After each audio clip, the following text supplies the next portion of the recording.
pour nous, c'est un enjeu majeur. Qui dit apiculture, dit production de miel, mais dit aussi préservation de notre environnement. Parce que pour pouvoir produire du miel, il faut que la nature aille bien. L'un ne va pas sans l'autre.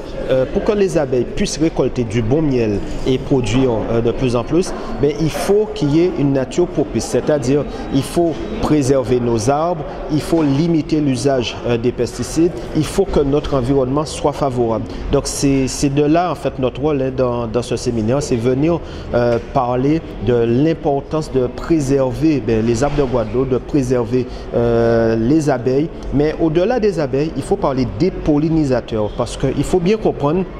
L'abeille, il y aura toujours quelqu'un pour s'en occuper parce qu'il y a une activité économique derrière. Mais il faut comprendre que les vont-vont, les guêpes, les abeilles sauvages, que personne ne s'en occupe, il faut justement avoir un comportement environnemental pour pouvoir préserver ces insectes-là. Et c'est de cela qu'on est venu parler aujourd'hui. Il faut bien comprendre que, bien sûr, il y a une activité économique, mais à côté de cela, il faut se donner le temps parce que il en va de l'avenir de la Guadeloupe, il en va de l'avenir de nos enfants. Moi-même, j'ai 3 enfants.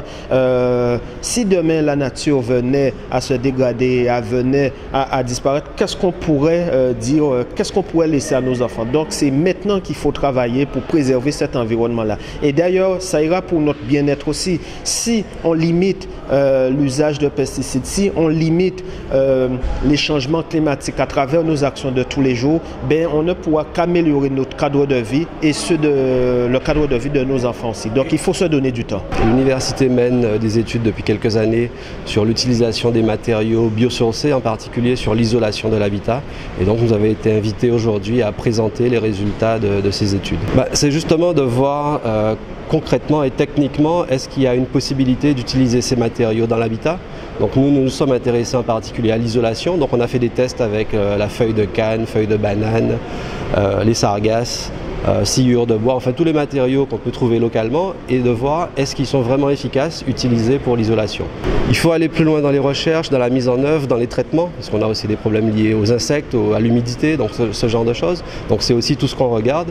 Donc il y a encore du travail à faire, mais il y a une place pour que ces filières puissent naître. Alors il ne s'agit pas de répondre à l'ensemble des besoins du marché, mais au moins utiliser à petite échelle ce qu'on pourra faire ressortir. Il y a des pistes, nous sommes là pour justement montrer un petit peu la direction. Ensuite, c'est aux acteurs de se saisir de ces dossiers-là, de ces sujets-là et d'en faire la promotion. Merci beaucoup. Merci.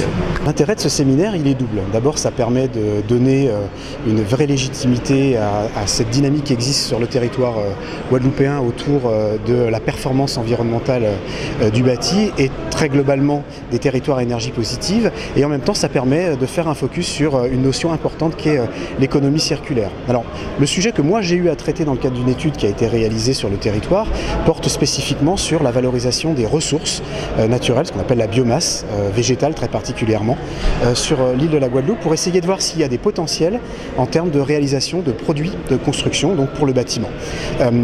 L'idée de cette étude, elle est tout simplement d'être en capacité de dire aujourd'hui si il y a des opportunités qui existent pour un développement économique, pour des retombées sociales, d'emploi.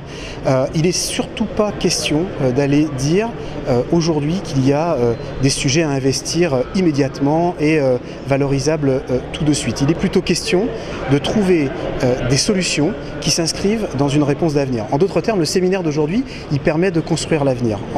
On est aujourd'hui assurément dans des recherches de performance sur le plan de la régulation de l'humidité, de meilleures performances sur l'isolation de toiture, bref, des tas de sujets sur lesquels on attend des réponses concrètes. Donc l'objet de cette étude, c'est aujourd'hui de dire concrètement ce qu'il reste à faire et sur quel type de produit, parce qu'on en a identifié, on pourrait avoir des développements à court ou moyen terme.